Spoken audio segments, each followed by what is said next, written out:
Why are you so against nuclear power?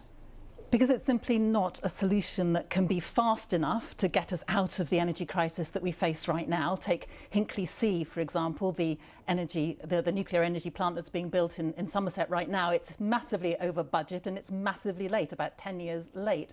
So nuclear is very slow, it's hugely costly, and it won't address people's cost of living crisis right now and the energy crisis that we face right now. That's before we even get to the fact that we don't know what to do with the nuclear waste that we're still creating. We haven't found that underground storage capacity that we still need. It is the distraction from what this energy strategy should have been about, which is to have put energy efficiency and energy saving right at its heart. That's what would have made a real difference to people up and down the country. Having a council-led, house-by-house home insulation programme that could really have stopped people's energy bills rocketing because so much energy is going out through the walls, out through the roofs. Is it not compatible, though, with an energy strategy with more renewables? I mean, the United Nations says that the world's climate objectives will not be met if nuclear technologies are excluded. Why are they wrong?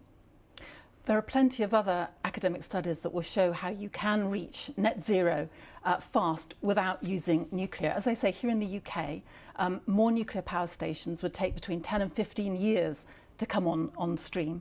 They are twice the cost of practically any other energy source. They're the only energy technology that have increased in price in recent years. It is simply an irrelevance when we come to what we need to be doing in this country, which is a massive expansion, for example, of onshore wind, which was completely lacking in the government strategy this week. That's quite extraordinary, given that it's the cheapest form of energy, that it has massive popularity in the country, and yet basically we've got a government held hostage by a handful of its backbenchers who don't think that wind farms are sightly. Well, that is not the way we should be designing our energy policy in this country. But it's not just staying with nuclear. It's not just the UN that say that. It's the UK's own Climate Change Committee. It's the International Energy Agency.